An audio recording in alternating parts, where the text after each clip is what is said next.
ये गाय जानता है कि अपोकलिप्स बहुत जल्द शुरू होने वाला है, जिस पर वह सबसे पहला काम यही करता है कि अपनी सारी मनी खर्च करके हजारों टन फूड खरीद लेता है। बकेट्स भर fried chicken, roasted duck, braised fish, इतना खाना कि एक स्मॉल आर्मी आराम से खा सके। जिस पर डिलीवरी गाइज उसे देखकर सोचते हैं कि यह बंदा शायद पागल हो गया है और बस अपना पैसा वेस्ट कर रहा है, लेकिन उसे ऑनेस्टली किसी की परवाह नहीं होती, क्योंकि सिर्फ एक महीने बाद यही लोग उससे थोड़े से फूड के लिए भी भीख मांगते नजर आने वाले हैं। इसके बाद वह अपनी पावर्स यूज करता है और सारे फूड को अपने सब स्पेस में स्टोर करता है, जहां वह कभी स्पॉइल नहीं होता। फिर धीरे धीरे वह मोमेंट पास आता है जब दुनिया, जैसी सब जानते हैं, पूरी तरह रिप्ट अपार्ट होने लगती है। ज्यादातर पॉपुलेशन ज़ॉम्बीज में बदल जाती है या सर्वाइव करने की कोशिश में स्लॉटर हो जाती है, और सिर्फ कुछ ही लोग अजीब स्ट्रेंज पावर्स अवेकन कर पाते हैं। उस टाइम पर चेनलो ने एक rare space related ability unlock की थी, जिस पर आगे चलकर उसे वॉइड किंग का टाइटल मिलता है। ये पावर उसे स्पेस के थ्रू ट्रैवल करने देती है और लीस्ट एक्सपेक्टेड मोमेंट पर स्ट्राइक करने की एबिलिटी देती है। इसके साथ ही उसे उसका खुद का सब स्पेस भी मिलता है,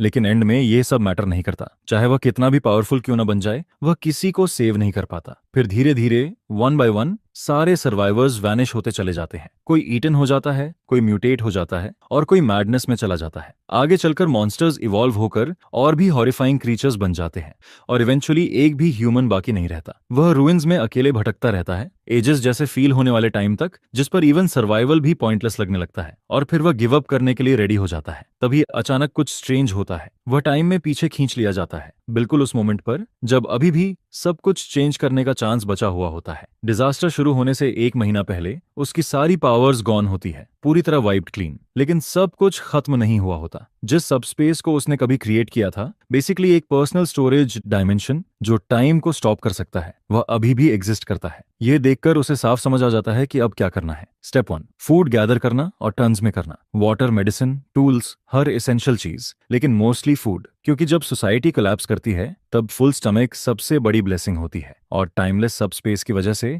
ये सब स्पॉइल भी नहीं होता। उसे ये सब हेवन से मिला गिफ्ट जैसा फील होता है, एक सेकंड चांस जिसे वह किसी भी हाल में वेस्ट नहीं करने वाला। जैसे ही वह ट्रक से बाहर कदम रखता है, उसका फोन बज करता है। उसके अंकल उसे इमीडिएटली ऑफिस बुला रहे होते हैं। एमसी इस मोमेंट का वेट कर रहा था। वह ऑफिस पहुंचता है और अपने अंकल को गुस्से में फ्यूमिंग करता हुआ देखता है। वह आदमी साफ तौर पर अपसेट होता है, क्योंकि हमारे बॉय ने अपनी कंपनी शेयर्स उम्मीद से काफी कम प्राइस पर बेच दिए थे, और वह भी बिना बताए। वह फेक केयर दिखाते हुए पूछता है कि क्या हीरो किसी प्रेशर में है या किसी ट्रबल में। लेकिन एमसी फूल्ड नहीं होता।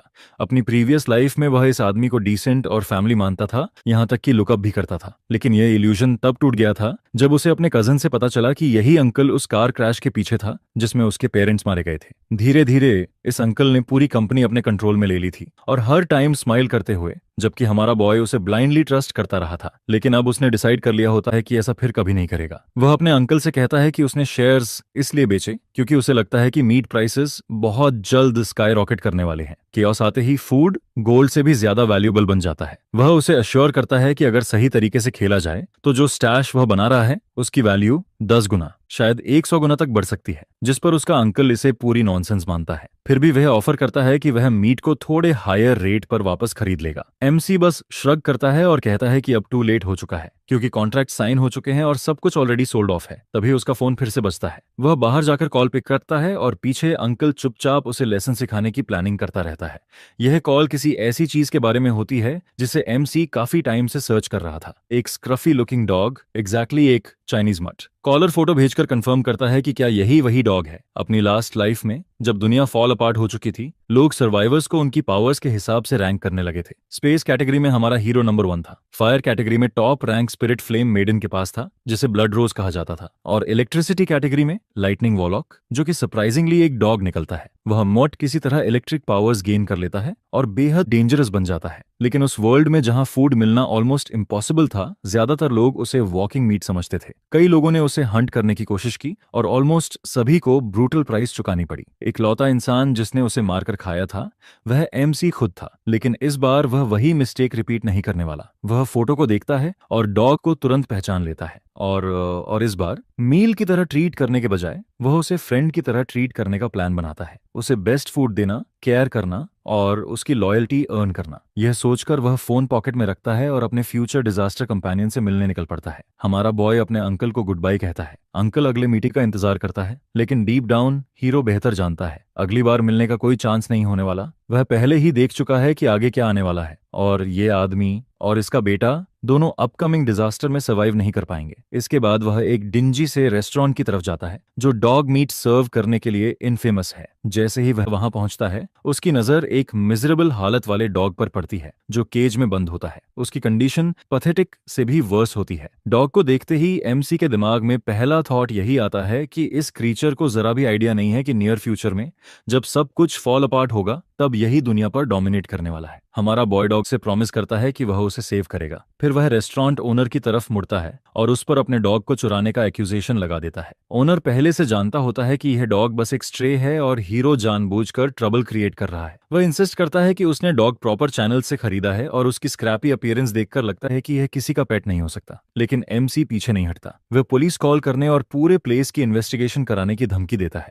उसे एक बात का पूरा यकीन होता है कि ऐसे स्पॉट्स पर कंप्लीटली ऑनेस्ट बिजनेस नाम की कोई चीज नहीं होती। वह बस रिएक्शन देखने के लिए चैलेंज फेंक रहा होता है। ओनर पैनिक कर जाता है और डेस्परेशन में फोन छीनने की कोशिश करता है, जिस पर हमारा बॉय उसे थोड़ा रफ अप करता है, बस इनफ कि मैसेज क्लियर हो जाए। बीटन और डेस्परेट होकर ओनर आखिर में फॉरगिवनेस मांगता है और बिना एक पैसा लिए डॉग सौंपने की ऑफर देता है। हीरो अग्री कर जाता है और बात को यहीं छोड़ देता है। फनी बात यह होती है कि वह एक्चुअली डॉग के लिए डिसेंट अमाउंट पे करने को रेडी था, लेकिन फ्री में मिल जाना भी बुरा नहीं लगता। बाहर निकलते हुए एमसी डॉग से कहता है कि अब वे होम जा रहे हैं। तभी वह नोटिस करता है कि डॉग उसकी बात समझ पा रहा है और वह कोई नॉर्मल मट नहीं है। ये वही लाइटनिंग वॉरलॉक होता है, उसकी पास्ट लाइफ वाला, जो अब उसके साइड में कंपेनियन बनकर खड़ा होता है। डॉग सच में उसकी बातें समझता है और उसके पीछे पीछे चलने लगता है। दोनों कार में बैठते हैं और हीरो उसका नाम वॉरलॉक रखने का डिसाइड करता है। ड्राइव करते हुए एमसी पहले से प्लान कर रहा होता है कि आने वाले दिनों में वो वॉरलॉक के साथ स्ट्रॉन्ग बॉन्ड कैसे बनाएगा, और उसका फर्स्ट स्टेप होता है टॉयज की शॉपिंग। दिन के थोड़ी देर बाद बाहर घूमते हुए हमारा बॉय किसी को देखता है, सूडो। पास्ट लाइफ में डाउ ने अपनी इनक्रेडिबल फिजिकल स्ट्रेंथ से हीरो को प्रोटेक्ट किया था, खासकर तब जब उसने अभी वॉइड ट्रैवल मास्टर नहीं किया था। एंड में डाउच ने अपनी लाइफ सैक्रिफाइस कर दी थी ताकि हीरो एस्केप कर सके, लेकिन इस बार सब कुछ अलग होने वाला है। एमसी ने अपने अंदर साइलेंटली प्रॉमिस किया होता है कि वह इंश्योर करेगा कि डियर डाउ सिर्फ सर्वाइव ही नहीं करेगा बल्कि इस बार अपनी लाइफ एंजॉय भी करेगा। हीरो डाउ को इन्वाइट करता है कि काम खत्म होने के बाद हैंग आउट करें, थोड़ा स्टीम ब्लो ऑफ करें और रिलैक्स कर सके, लेकिन डू उसे पोलाइटली मना कर देता है क्योंकि उसकी मॉम हमेशा उसे सिखाती आई है कि मेन को उन चीजों में इन्वॉल्व नहीं होना चाहिए जो उनके लिए अच्छी नहीं होती, और जब कोई बिना वजह जरूरत से ज्यादा नाइस बिहेव करता है तो उसके पीछे कुछ स्नीकी चल रहा होता है। यह सुनकर एमसी को ऐसा फील होता है कि यह कमेंट कहीं ना कहीं उसी के लिए था, भले ही डीलू का ऐसा मतलब ना हो, फिर भी वह इसे दिल पर नहीं लेता। इस लाइफ टाइम में वे वैसे भी ज्यादा क्लोज नहीं है, लेकिन हमारे बॉय को पहले से याद रहता है कि डिजास्टर के टाइम पर दाजू अपनी शिफ्ट पर ही काम कर रहा था, और इस बार जब सब कुछ फिर से डाउन जाएगा तो हीरो को पूरा यकीन होता है कि वे दोनों इवेंचुअली रियल फ्रेंड्स बनेंगे। इसके बाद एमसी वॉरलॉक के साथ घर की तरफ बढ़ता है, लेकिन उसे प्रॉपर्ली घर दिखाने से पहले वह सोचता है कि पहले डॉग को क्लीन करना बेहतर रहेगा। उसे और खुद को बाथ देते हुए उसका दिमाग भटकने लगता है। वह सोचता है कि अपनी लास्ट लाइफ में वह इतना टाइम छिप कर रहा था कि प्रैक्टिकली आखिरी ह्यूमन बन गया था। वह वैसी लाइफ दोबारा रिपीट नहीं करना चाहता। उसे वेगली याद आता है कि जब दुनिया क्रम्बल होना शुरू हुई थी तब कुछ बेहद पावरफुल लोग सामने आए थे, लेकिन वह ठीक से याद नहीं कर पाता कि वे कौन थे। जिस पर वह एक नया प्लान बनाता है, अपनी खुद की बेस बनाना, स्क्रैच से एक स्ट्रॉन्ग होल्ड क्रिएट करना और स्ट्रॉन्ग लोगों का एक ग्रुप अपने अंडर लाना, ठीक वैसे ही जैसे उसने वॉरलॉक को अपने साथ लाया है। अब उसे पता होता है कि उसकी space based powers close range combat के लिए सूटेड नहीं है, लेकिन अगर वह खुद को सही लोगों से सराउंड कर ले तो यह वीकनेस मैटर नहीं करेगी। फिर भी यह सब सेटअप करने के लिए टन्स ऑफ रिसोर्सेज चाहिए होते हैं। उसे फ्लावर, सॉल्ट, फ्रेश प्रोड्यूस से लेकर सीड्स, मेडिसिन और इक्विपमेंट तक सब कुछ चाहिए, और उससे भी ज्यादा जरूरी होता है इलेक्ट्रिसिटी, टूल्स, जनरेटर्स और खास तौर पर वाटर। डिजास्टर के बाद ज्यादातर नेचुरल वाटर सोर्सेज कंटामिनेट हो जाते हैं,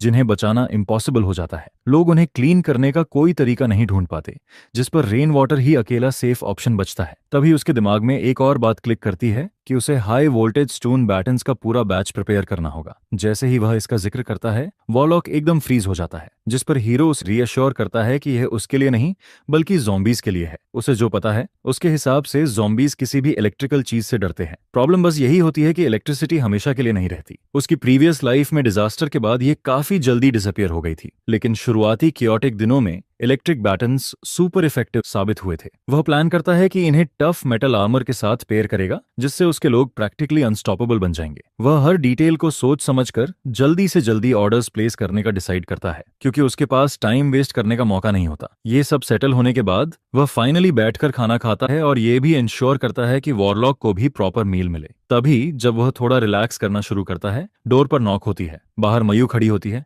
वही कुकिंग इंस्ट्रक्टर जिसे उसने हायर किया था। उसी मोमेंट उसे याद आता है कि वह पूरी तरह भूल चुका था कि आफ्टरनून में उसकी कुकिंग लेसन शेड्यूल थी। हमारे बॉय ने कुकिंग क्लासेस के लिए उसे अच्छा खासा पैसा ऑफर किया था। शुरुआत में मायू को उस पर डाउट्स थे, लेकिन अब उसे देखकर वह थोड़ी लेस वरीड लगती है। वह उसे किचन में घुमाता है और सारे टूल्स और इंग्रेडिएंट्स दिखाता है जो उसने मांगे थे। वह सिर्फ फन के लिए कुक करना नहीं सीख रहा, बल्कि यह उसके लॉन्ग टर्म सर्वाइवल प्लान का हिस्सा होता है। आज की लेसन रिब्स की होती है और मयू पूरी तरह रेडी रहती है शुरू करने के लिए। एक स्मॉल डिटेल जो उसने अभी तक मेंशन नहीं किया होता वह यह है कि वह एक्चुअली पूरी फी 1 महीने बाद पे करने वाला है। हीरो किचन में होता है और मयू की वॉचफुल आइज के नीचे रिब्स को पीसेस में काटता है और उन्हें कोल्ड वाटर में डाल देता है। लेकिन जो भी कॉन्फिडेंस उसके अंदर होता है वह उसी मोमेंट क्रम्बल हो जाता है जब मयू इतनी फास्ट इंस्ट्रक्शंस देने लगती है कि वो कीप अप ही नहीं कर पाता। वह उसे और ऑयल डालने को कहती है और जब वह ऑलमोस्ट सॉल्ट को शुगर समझ लेता है तो उसे एक शार्प लुक देती है। यह किचन में उसकी पहली गलती नहीं होती, लेकिन कम से कम इस बार एंड रिजल्ट पूरी तरह बर्न नहीं होता। फिर भी हमारा बॉय जानता है कि उसका डॉग भी इस मेज के पास नहीं जाने वाला। मयू नाइस बनने की कोशिश करती है, लेकिन उसका एनकरेजमेंट उसकी प्राइड के लिए ज्यादा कुछ नहीं कर पाता। उसके लिए यह प्रोग्रेस होता है, उसके लिए यह बस एक डिजास्टर होता है जिसमें थोड़ी कम स्मोक होती है। वह मेंटली शेफ को अपनी लिस्ट से स्क्रैच कर देता है और वहीं डिसाइड करता है कि पर्सनल कुक हायर करना शायद उसकी लाइफ की बेस्ट इन्वेस्टमेंट होगी। इसी बीच मयू जाने की तैयारी करती है। वह उसे जाते हुए देखता है और उसके थॉट्स ड्रिफ्ट करने लगते हैं। वह खुद से पूछे बिना नहीं रह पाता कि इतनी स्किल्ड कुक उसकी पास्ट लाइफ की मेमोरीज में क्यों नहीं थी। लेकिन फिर वह सोचता है कि पास्ट वैसे भी मर्की है और वह ज्यादा डीप डिग नहीं करना चाहता। वह सब कुछ मयू की फेट पर छोड़ देता है और आगे बढ़ जाता है। तब से उसके दिमाग में एक और थॉट स्ट्राइक करता है। 2 लोग जिनके बारे में उसने काफी टाइम से नहीं सोचा था, सिस्टर्स मेलिंग और मे। ये दोनों नॉर्मल गर्ल्स नहीं थी। मेलिंग जो बड़ी सिस्टर थी, fire powered force of nature थी, जिसे हर जगह ब्लड रोज या स्पिरिट फ्लेम मेडन के नाम से जाना जाता था। उसकी यंगर सिस्टर मे फाइट में उतनी स्ट्रांग नहीं थी, लेकिन उसकी हीलिंग एबिलिटीज बिल्कुल अलग लेवल पर थी। अब एमसी दोनों को अपनी टीम में चाहता है, जिस पर वह अपने लोगों को जॉब पर लगा देता है। उनका टास्क होता है सिस्टर्स के बारे में हर पॉसिबल जानकारी निकालना, लेकिन सबसे जरूरी उन्हें किस तरह का फूड पसंद है। उसका प्लान सिंपल और स्नीकी होता है, उन्हें उनके स्टोमक के थ्रू जीतना। फ्यूचर में अगर फूड सप्लाईज कम हो जाती है तो वह वही गाय बनना चाहता है जिसके पास उनके फेवरेट डिशेस हो। जैसे जैसे क्लॉक टिक करती है और डेज रोल बाय होते हैं, डिजास्टर डे का काउंटडाउन और बड़ा फील होने लगता है। 5 डेज लेफ्ट होने पर टीम रिपोर्ट करती है। मेलिंग को स्पाइसी और फ्लेवर पैक्ड डिशेस पसंद होती है और उसे ग्रेप्स काफी पसंद है, जबकि मे को फिश पसंद होती है और वह ब्रेज्ड मीट ट्रॉटर्स को एब्सोल्युटली लव करती है। उसका गो टू फ्रूट वाटरमेलन होता है। यह सुनकर हमारा बॉय तुरंत ब्रेज्ड डिशेस को अपनी मस्ट स्टॉकपाइल लिस्ट में ऐड कर लेता है। डे 4 पर वह अपने आर्मर को टेस्ट करता है। वह हेवी होता है, बहुत ज्यादा हेवी, लेकिन प्रोटेक्शन सॉलिड देता है। उसे इसे पहनकर रियश्योरेंस फील होता है और वह सोचता है कि जस्ट इन केस डू के लिए भी एक सेकंड सेट भेजने का तरीका निकालेगा। डे 3 आते ही उसे इलेक्ट्रिक बटन मिल जाता है। जिस आदमी ने इसे बनाया होता है वह उसे केयरफुल रहने की वार्निंग देता है, क्योंकि ये चीज मजाक नहीं होती। लेकिन हीरो पहले से ज़ॉम्बीज को फ्राई करने का प्लान बना चुका होता है। सब कुछ साइडवेज होने से 2 दिन पहले वह एक ट्रक खरीदता है। कुछ फ्लैशी नहीं, बस डिपेंडेबल और ड्यूरेबल। डिजास्टर से 1 रात पहले स्लीप उसे मिलने से मना कर देती है। वह बेड पर करवटें बदलता रहता है, 2 कॉन्फ्लिक्टिंग थॉट्स के साथ लड़ते हुए। एक तरफ अगर डिजास्टर सच में होता है तो वह टन्स ऑफ रिसोर्सेज लूज कर देगा, लेकिन वह उन फ्यू लोगों में होगा जो प्रिपेयर्ड होंगे। दूसरी तरफ अगर यह फॉल्स अलार्म निकला तो उसने फूड स्टॉक पाइल करने में पहाड़ जितना पैसा वेस्ट कर दिया होगा। लेकिन उसके पास इतना पैसा होता है कि वह कुछ बैड कॉल सर्वाइव कर सके, और डीप डाउन वह पहले ही एक्सेप्ट कर चुका होता है कि ग्रेटर गुड के लिए उसे सब कुछ सैक्रिफाइस करना पड़ सकता है। आखिरकार फाइनल डे आ जाता है। क्लॉक पर सिर्फ 1 आवर बचा होता है, सब कुछ साइडवेज होने से पहले। वह फोन उठाता है और अपने अंकल को डायल करता है। वह कूल बनकर बात करता है और हिंट देता है कि क्रिप्टो करेंसी बहुत जल्द स्काई रॉकेट करने वाली है और कोलैटरल के तौर पर प्रीमियम मीट ऑफर करता है। वह प्रॉमिस करता है कि वह इंटरेस्ट के साथ पैसा वापस करेगा और यहाँ तक सजेस्ट करता है कि वे फेस टू फेस मिलें और इस बारे में और बात करें। वह ये भी सजेस्ट करता है कि कजिन फे को भी बुला लिया जाए ताकि ये एक छोटा सा फैमिली गैदरिंग बन जाए। लेकिन जैसे ही कॉल एंड होती है उसका पूरा वाइब शिफ्ट हो जाता है। उसके पास निभाने के लिए एक प्रॉमिस होता है जिसके मुताबिक न उसका अंकल और न ही कजिन उस दिन के बाद बचने वाले होते हैं। एमसी गाड़ी रोकता है और वॉरलॉक से कहता है कि वह कार में ही रुका रहे। थोड़ी आगे उसे डीयू ड्यूटी पर नजर आता है। भले ही उसे पता होता है कि डाजू अपनी पास्ट लाइफ में उसके बिना भी ठीक तरह से मैनेज कर लेता था, फिर भी उसका ब्रदरली लव उसे चेक करने से रोक नहीं पाता। वह डाजू से कहता है कि उसे एक अजीब सा अनईजी फील हो रहा है, जैसे बहुत जल्द कुछ बड़ा और शायद डेंजरस होने वाला है, जिस पर वह उसे एक्स्ट्रा अलर्ट रहने की हेड्स अप देता है। इसके बाद डीआईयू से प्रॉमिस लेने के बाद वह वहां से निकल जाता है। उधर मीनवाइल उसके अंकल के घर पर वह बूढ़ा आदमी फे के साथ बैठकर बात कर रहा होता है। वह इस बात का जिक्र करता है कि हमारा हीरो कितना गट्सी है जो क्रिप्टो करेंसी में कूद पड़ा है, लेकिन वह इससे इंप्रेस्ड ही नहीं होता और इसे वर्थलेस मानता है। उसे लगता है कि ये रियल मनी नहीं है। फे दूसरी तरफ ये समझ ही नहीं पाता कि उसके डैड ऐसी फ्री मनी जैसी लगने वाली चीज को क्यों ठुकरा रहे हैं, लेकिन उसका फादर इतना ट्रस्टिंग नहीं होता। उसे पूरा यकीन होता है कि यह एक ट्रैप है, खासकर क्योंकि वह जानता है कि हमारा बॉय शायद समझ चुका है कि पास्ट में उसके साथ ट्रिक हुआ था।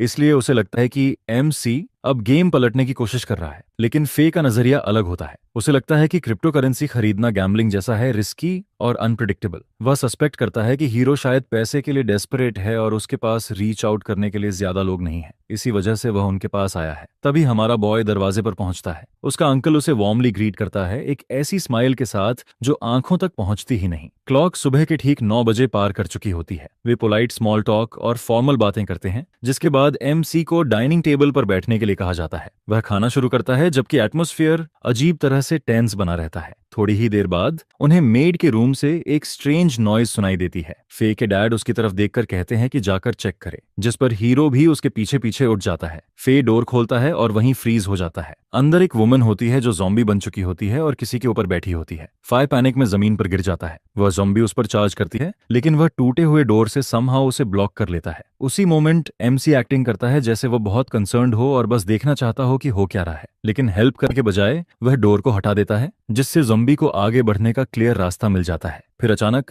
वह इलेक्ट्रिक बैटन से फे को स्टन कर देता है और फे वहीं बेहोश होकर गिर जाता है। लेकिन एमसी उसे इतनी आसानी से मरने नहीं देना चाहता। उसके लिए सिर्फ थोड़ा सा इलेक्ट्रोक्यूशन काफी नहीं होता। वह चाहता है कि फे होश में रहे, डरा हुआ हो और अपनी आंखों से देखे कि ज़ॉम्बी उसे कैसे चीर रही है। तब उसका अंकल दौड़ता हुआ अंदर आता है, सब कुछ देखता है और तुरंत हीरो पर चार्ज करता है, लेकिन हमारा बॉय उसे भी बैटन से हिट कर देता है। मीनवाइल फे होश में आ जाता है और अपने अनकॉन्शियस फादर को आवाज देता है और हीरो से उसकी लाइफ स्पेयर करने की भीख मांगता है। लेकिन एमसी को इससे कोई फर्क नहीं पड़ता। वह फे को साफ दिखाता है कि उसका फादर फ्लोर पर पड़ा होता है। उसी बीच ज़ॉम्बी वुमन फे पर झपटती है और उसके शरीर में अपने दांत गड़ा देती है। एमसी अकेले यह ग्रूसम ड्रामा देखने के मूड में नहीं होता, इसलिए वह इलेक्ट्रिक बैटन से अपने बेहोश अंकल को भी झटका देकर जगा देता है। जैसे ही अंकल होश में आता है और फे को जिंदा खाते हुए देखता है, वह पूरी तरह पैनिक कर जाता है। वह हीरो से अपने बेटे को बचाने की गुहार लगाता है और यह भी कन्फेस करता है कि कंपनी के शेयर उसी ने हड़पे थे और फे का इसमें कोई हाथ नहीं था। लेकिन एमसी कन्विंस्ड नहीं होता। वह पूछता है कि उसके अंकल और कौन से डर्टी सीक्रेट्स छुपा रहा है। यह सवाल अंकल को अंदर तक हिला देता है। उसका चेहरा टेंस हो जाता है, जैसे उसे डर लग रहा हो कि हीरो सब कुछ जानता है। इससे पहले कि वह अपने थॉट्स में ज्यादा डूबे, हमारा बॉय उसे रियलिटी में खींच लाता है और आंसर्स मांगता है। साथ ही फे की तरफ इशारा करता है, जिसकी हालत साफ बता रही होती है कि उसके पास ज्यादा टाइम नहीं बचा है। लेकिन सच बताने के बजाय वह आदमी अचानक टोन बदलता है और थ्रेट्स देने लगता है। वह एमसी को वार्न करता है कि अगर उसने फे को बचा लिया तो वह हीरो के एक्शंस रिपोर्ट नहीं करेगा, वरना चीजें अगली हो जाएंगी। बस यहीं पर हीरो का सब्र टूट जाता है। वह अपने अंकल के चेहरे पर एक जोरदार स्लैप मारता है और उसे उसके पेरेंट्स के मर्डर के लिए कन्फ्रंट करता है, इवन तब जब उसके फादर ने उसे अच्छे से कंपनी में शामिल किया था। मीनवाइल ज़ॉम्बी वुमन लगातार फे को नोचती रहती है और अंकल अब पूरी तरह आउट ऑफ कंट्रोल होकर चिल्लाता है कि वह एमसी के फादर का बायोलॉजिकल ब्रदर था। वह रैंट करता है कि उसे कंपनी में सिर्फ छोटा सा हिस्सा मिला और उसी नाइंसाफी ने उसके भाई को मारना जस्टिफाई कर दिया। वह यह भी धमकी देता है कि इतनी मॉडर्न सर्वेलेंस और टेक्नोलॉजी के होते हुए हीरो इस सब को कवर अप नहीं कर पाएगा। लेकिन हमारा बॉय जरा भी फ्लिंच नहीं करता। वह अपने अंकल को याद दिलाता है कि जो शेयर्स उसे मिले थे उनकी वैल्यू उस टाइम बिलियंस में थी, कुछ ऐसा जो कोई नॉर्मल इंसान इमेजिन भी नहीं कर सकता। लेकिन उसके लिए वह भी इनफ नहीं था, क्योंकि उसकी ग्रीड ने उसका जजमेंट पूरी तरह क्लाउड कर दिया था। कहने को कुछ बचता नहीं तो हीरो उसे ज़ॉम्बी की तरफ धक्का दे देता है और आखिरी बार उसकी कभी न खत्म होने वाली हंगर के लिए उसे कॉल आउट करता है। जैसे ही ज़ॉम्बी अगला टारगेट पकड़ती है, हीरो पीछे खड़ा होकर सोचता है कि उसके फादर को शुरू से ही इस आदमी को कंपनी में जगह नहीं देनी चाहिए थी और अब एक बेटे के तौर पर यही इकलौता जस्टिस है जो वह दे सकता है। लेकिन ज़ॉम्बी वुमन यही नहीं रुकती। वह अब हीरो की तरफ ध्यान देती है। जिस पर वह बटन से उसे इलेक्ट्रिसिटी का जोरदार झटका देता है। वह थैंकफुली स्टन हो जाती है, क्योंकि भले ही ज़ॉम्बीज इमोशन खो देते हैं, पेन अब भी फील कर पाते हैं। हीरो जानता है कि उन्हें फिनिश कैसे करना है, आंखों के बीच एक क्विक स्ट्राइक से। यह कोई फैंसी मूव नहीं होता, लेकिन बेहद इफेक्टिव होता है। वही स्पॉट उनकी वीक पॉइंट होती है, जहां आईब्राउज के बीच डीप अंदर एक स्पेशल क्रिस्टल छुपा होता है। शुरुआत में जब चीजें वाइल्ड होनी शुरू हुई थी, जो क्रिस्टल्स मिलते थे वे डल होते थे, खास कुछ नहीं। लेकिन जब डिजास्टर पूरी तरह क्रेजी हो गया, तब अवेकनर्स और ज़ॉम्बीज दोनों के सिर के अंदर वियर्ड और सुपर स्ट्रॉन्ग क्रिस्टल्स ग्रो होने लगे। ये क्रिस्टल सिर्फ डेकोरेशन के लिए शाइनी स्टोन्स नहीं होते, बल्कि इनके अंदर एनर्जी होती है, जो पावर्ड लोगों को जल्दी रिकवर करने और फास्ट ग्रो करने में हेल्प करती है। इसी वजह से ये बेहद वैल्यूएबल और यूजफुल बन जाते हैं। इसलिए हीरो इस लाइफ में जितने हो सके उतने क्रिस्टल्स कलेक्ट करने को अपना मिशन बना लेता है। ये क्रिस्टल्स भी एक जैसे नहीं होते, उनका कलर और साइज इस बात पर डिपेंड करता है कि मरने से पहले क्रीचर कितना स्ट्रांग था। Red crystals fire based abilities वालों से मिलते हैं, green crystals wind type powers वालों से, और क्लियर या transparent crystals space related abilities से जुड़े होते हैं। लेकिन जो क्रिस्टल एम्स को सबसे ज्यादा याद रहता है, वह डार्क पर्पल कलर का होता है, लगभग एक अंडे के साइज का, जिसे उसने अपनी प्रीवियस लाइफ में वॉरलॉक के सिर से निकाला था। अब जैसे ही वह घर से बाहर निकलता है, उसे पास ही एक जंबी नजर आता है। वह सेंट्रिक शॉक से उसे ब्लास्ट करता है और उसके अंदर से क्रिस्टल निकाल लेता है। कार में बैठा वॉरलॉक यह सब देख रहा होता है और अपने मास्टर की रूथलेसनेस और कोल्ड बिहेवियर देखकर स्टन्ड रह जाता है। एमसी उसका रिएक्शन देखता है और उसकी तरफ मुड़कर समझाता है कि इस वक्त बाहर घूमना सेफ नहीं है। वह वॉरलॉक से कहता है कि उसके साथ अंदर चले और जोड़ता है कि जैसे ही उनकी अवेकनिंग कंप्लीट होगी, वे यहां से निकल जाएंगे। जैसे ही वे वापस घर के अंदर कदम रखते हैं, अंदर का सीन बिल्कुल कंफर्टिंग नहीं होता। हर तरफ ज़ॉम्बीज की डेड बॉडीज पड़ी होती है, साथ ही हीरो के अंकले और कजिन की भी। वॉरलॉक इस नज़ारे से अनईजी फील करता है और टेंस हो जाता है, लेकिन हीरो उसे काम करता है और अश्योर करता है कि वह धीरे धीरे इसकी आदत डाल लेगा। फिर वह सोफा की तरफ जाता है, उस पर बैठता है और एक एप्पल खाते हुए थोड़ा रिलैक्स करने की कोशिश करता है। लेकिन तभी अचानक वॉरलॉक के बॉडी से एक स्ट्रेंज ग्लोइंग लाइट निकलने लगती है। हीरो बीच में ही बाइट रोक देता है, उसे घूर कर देखता है और सोचता है कि क्या यह अवेकनिंग की शुरुआत है। वह कोई चांस नहीं लेता और तुरंत सोफा के पीछे कवर के लिए घुस जाता है और कंप्लेन करता है कि इतने सारे लोगों में से सबसे पहले उसी को इस डॉग से इलेक्ट्रोक्यूट होना पड़ा। इस वर्ल्ड में किसी की पावर्स की स्ट्रेंथ दो मेन फैक्टर्स पर डिपेंड करती है। जितनी जल्दी कोई अवेकन करता है, उसकी फाउंडेशन उतनी स्ट्रांग होती है, और जितनी तेजी से उसकी एबिलिटीज इवॉल्व करती है, उतना ही पावरफुल वह टाइम के साथ बनता जाता है। और अभी एमसी जो देख रहा होता है, उससे साफ लगता है कि वॉरलॉक इलेक्ट्रिसिटी बेस्ड पावर्स में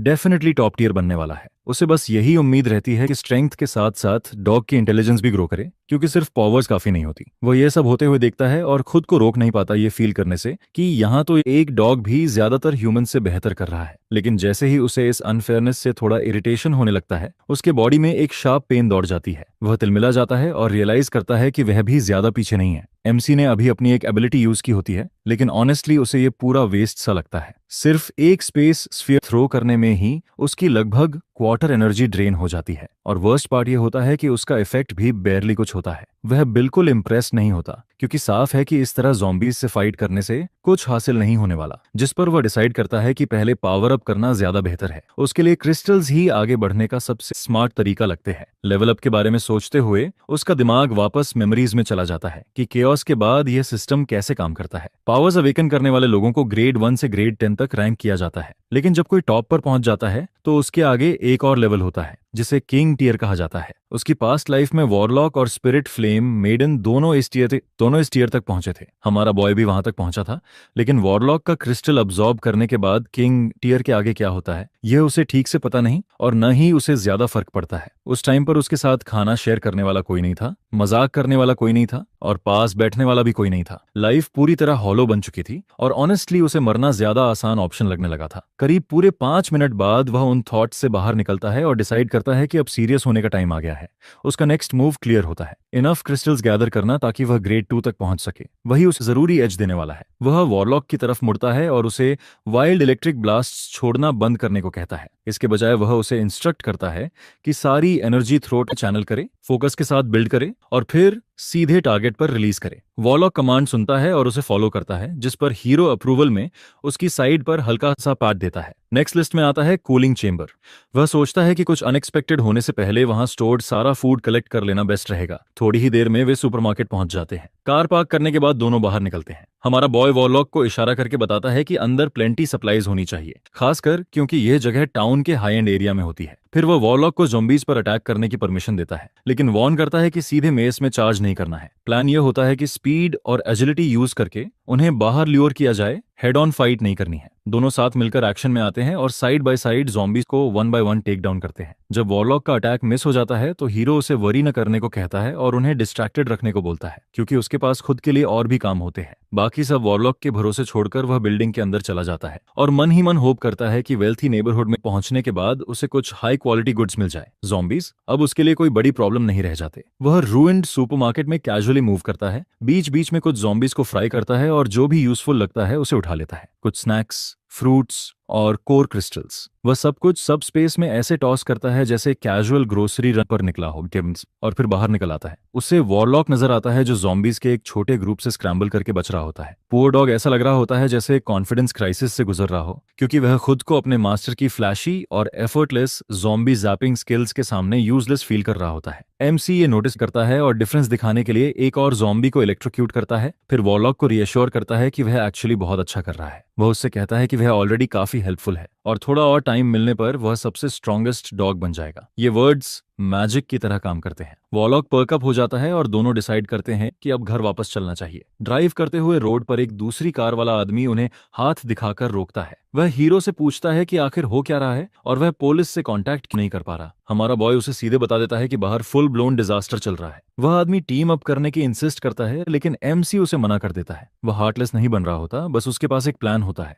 अगर वह किसी को साथ लाने वाला है तो वह बेस्ट ऑफ द बेस्ट होना चाहिए। उसके पास सप्लाईज अच्छी खासी होती है, लेकिन एंडलेस नहीं होती, इसलिए वह कॉशियस रहना चाहता है। वेयरहाउस जाते हुए रास्ते में उसे ज़ॉम्बीज का एक थिक स्वॉर्म रोड ब्लॉक करता हुआ मिल जाता है। वह वॉरलॉक से कहता है कि अपने लेग स्ट्रेच करे, लेकिन अलर्ट रहे और खुद को प्रोटेक्ट करे। ज़ॉम्बीज उसकी तरफ रश करते हैं, लेकिन हीरो उनसे तेज होता है। वह इलेक्ट्रिक शॉक्स की वेव के बाद वेव भेजता है और उन्हें 1 बाय 1 गिराता जाता है। कुछ पीछे से स्निक करने की कोशिश करते हैं, लेकिन वह घूमकर उन्हें भी झेप कर देता है। एक बोल्ड ज़ॉम्बी उसके आर्मर को बाइट करने की कोशिश करता है, लेकिन वह उसे झटक कर फेंक देता है। सब कुछ स्मूथली चल रहा होता है, तभी फाइट के बीच में उसका बटन जवाब दे देता है। एमसी इलेक्ट्रिक बटन एक ज़ॉम्बी को थमा देता है और एक नया बटन निकालकर फिर से एक्शन में कूद जाता है, लेफ्ट राइट सबको जैप करता हुआ। इस सब के दौरान वह गिरते हुए कोर क्रिस्टल्स भी कलेक्ट करता रहता है। शॉक थेरेपी खत्म करने के बाद वह अपने मैसिव आर्मर्ड ट्रक की तरफ बढ़ता है और वॉरलॉक उसके पीछे पीछे चलता है। हमारा बॉय प्राइड से चमक रहा होता है और बताने लगता है कि यह बीस्ट जैसा ट्रक उसके इलेक्ट्रिक बैटन्स और हाईटेक आर्मर को भी चीप प्रॉप्स जैसा दिखाता है। यह ट्रक स्पेशली कस्टम बिल्ट और फाइन ट्यून्ड किया गया होता है ऐसे केओस के लिए। वह ड्राइवर सीट पर बैठता है और वॉरलॉक भी बगल में कूद जाता है और फिर वह ट्रक को सीधे वेयरहाउस के दरवाजों से टकराते हुए अंदर घुसा देता है। ज़ॉम्बीज के एक ग्रुप को आसानी से कुचलते हुए उसे रियलाइज होता है कि हर ज़ॉम्बी को स्टिक से जैप करने से ये ऑप्शन कहीं बेहतर है। ये फास्टर है, क्लीनर है और ऑनेस्टली थोड़ा फन भी है। मीनवाइल वॉरलॉक चुपचाप ऐसा लग रहा होता है जैसे वह अपनी लाइफ के हर डिसीजन पर सवाल कर रहा हो जो उसे इस मोमेंट तक ले आया। सेकंड फ्लोर पर कुछ सर्वाइवर्स एज से झांकते हैं, पूरी तरह स्टंट। वह ट्रक किसी भी तरह से उनके गैराज में खड़ी किसी चीज जैसा नहीं होता, वह पूरा का पूरा टैंक लगता है। उनमें से 2 लोग फुसफुसाने लगते हैं कि क्या उन्हें हीरो से साथ चलने के लिए पूछना चाहिए, लेकिन एक आदमी इससे एग्री नहीं करता। उसे एक सेकंड के लिए भी यकीन नहीं होता कि कोई रैंडम स्ट्रेंजर उन लोगों की मदद करेगा जिन्हें वह जानता तक नहीं। उसे लगता है कि हीरो सिर्फ इसलिए आया है क्योंकि उसे वेयरहाउस में वैल्यूएबल सप्लाईज की खबर मिली होगी और जैसे ही वह जो लेने आया है वह ले लेगा, वह गायब हो जाएगा। इसलिए स्ट्रेंजर पर होप रखने के बजाय वह एम्बुश करने और हीरो से सब कुछ छीन लेने का आइडिया देता है, उस ग्लोरियस ट्रक समेत। और जैसे ही हीरो बाहर कदम रखता है, ग्रुप क्वाइटली उसे लूट करने का डिसीजन ले लेता है। लेकिन एमसी अभी भी वही कर रहा होता है जो वह सबसे अच्छा करता है, और वह है और ज्यादा ज़ॉम्बीज को क्लियर करना और बाकी बचे कोर क्रिस्टल्स इकट्ठा करना। तभी ग्रुप में से एक वुमन उसके पास आती है और उसे सिंसियरली थैंक्स करती है कि उसने उनकी जान बचाई। हमारा बॉय थोड़ा कॉशियस रहता है। उसके दिमाग में यह थॉट आता है कि कहीं ये लोग उससे ज्वाइन करने के लिए तो नहीं पूछने वाले। वह गिनकर कंफर्म करता है कि अब सिर्फ 3 लोग बचे होते हैं, वही वुमन और 2 मैन। जैसे ही वह सोचता है कि शायद ये लोग एक्चुअली डिसेंट होंगे, वैसे ही दोनों आदमी अचानक उसके पीछे मूव करने लगते हैं और धीरे धीरे डिस्टेंस कम करने लगते हैं। हीरो को समझ नहीं आता कि ग्रैटिट्यूड से एग्रेशन में इतना क्विक फ्लिप कैसे हो गया। 1 मिनट पहले तक वे थैंक्स कह रहे थे और अब ऐसे लग रहा होता है जैसे उस पर जंप करने वाले हैं, और ऑनेस्टली अब उसका सब्र जवाब दे देता है। ऐसे टाइम में वह अच्छी तरह जानता है कि डिजास्टर लोगों के अंदर का सबसे वर्स्ट बाहर खींच लाता है। उसी मोमेंट वॉरलॉक पागलों की तरह बार्किंग करने लगता है क्योंकि उसे कुछ रॉन्ग महसूस हो जाता है। एमसी इस मोमेंट को वेस्ट नहीं करता। परफेक्ट टाइमिंग के साथ वह घूमता है और पहले स्ट्राइक करता है और अपनी इलेक्ट्रिफाइड बैटन सीधा उन दोनों पर स्लैम कर देता है। अब उसे फर्क नहीं पड़ता कि उन्हें उसकी पावर्स के बारे में पता चले या नहीं। आखिर 1.5 लोग किसी को कुछ बताने वाले नहीं होते। अब आखिरी में सिर्फ गर्ल बचती है और वह डेस्परेटली हीरो से अपनी लाइफ स्पेयर करने की भीख मांगती है। लेकिन एमसी कुछ भी फील नहीं करता। सिंपैथी का एक भी फ्लिकर नहीं होता। उसे बस एक शेमलेस इंसान नजर आता है। जैसे ही वह पलटकर भागती है और हेल्प के लिए चिल्लाने लगती है,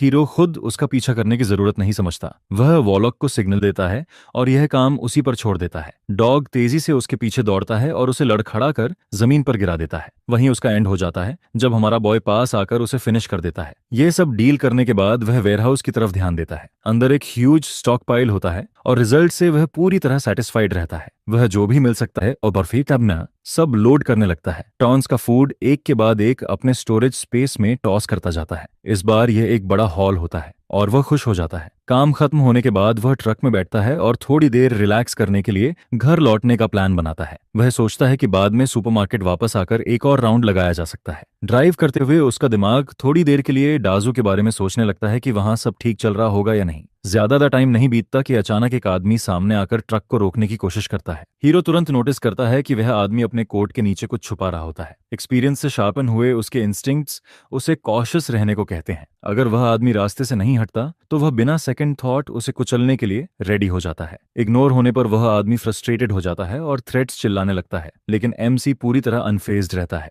उसके हिसाब से अगर वह आदमी नॉर्मल इंसान होता तो शायद बस चिल्लाकर या हाथ के इशारे करके रुक जाता। लेकिन दुनिया बदल चुकी है और अब कई अवेकनर्स क्रिमिनल ग्रुप से जुड़े होते हैं। ऐसे किसी से पंगा लेना खुद की जान खतरे में डालने जैसा होता है। बात सिंपल रखने के लिए वह वॉरलॉक से कह देता है कि उस आदमी ने डॉग मीट को लेकर कुछ ऑफेंसिव कहा है। वॉरलॉक इंसानी बातें पूरी तरह नहीं समझता और उसे भी यह अनलाइकली लगता है कि आदमी ने सच में ऐसा कहा होगा। फिर भी मास्टर के वर्ड्स उसे ट्रिगर करने के लिए काफी होते हैं। जैसे ही वह स्ट्रेंजर मेटल रॉड निकालकर फाइट के लिए रेडी होता है, वॉरलॉक ट्रक से कूद जाता है। आदमी एक पल के लिए फ्रीज हो जाता है क्योंकि उसे डॉग देखकर सरप्राइज लगता है, लेकिन वह जल्दी संभल कर अटैक करने की कोशिश करता है। वॉरलॉक को इससे कोई फर्क नहीं पड़ता कि क्या कहा गया था या क्या नहीं। मास्टर ने ऑर्डर दिया है और वही उसके लिए सब कुछ होता है। वह आदमी पर इलेक्ट्रिसिटी का जोरदार जोल छोड़ता है और वहीं उसे फ्राई करना शुरू कर देता है। हीरो बीच में आकर उसे याद दिलाता है कि ऐसे टाइम में हेजिटेशन जानलेवा हो सकती है। वह वॉरलॉक से कहता है कि अगर उसे सर्वाइव करना है तो उसे इस हार्श न्यू वर्ल्ड के हिसाब से अडेप्ट करना होगा। वॉरलॉक बात समझ जाता है और आदमी की गर्दन बाइट करके जॉब फिनिश कर देता है और ये देखकर एमसी काफी प्लीज महसूस करता है। हमारा बॉय वॉरलॉक को अप्रूवल में नोट देता है। उसे बताता है कि उसने अच्छा काम किया है और फिर उसे वापस ट्रक में बुला लेता है। आखिरकार वे घर की तरफ बढ़ते हैं, या कम से कम कोशिश तो वही होती है।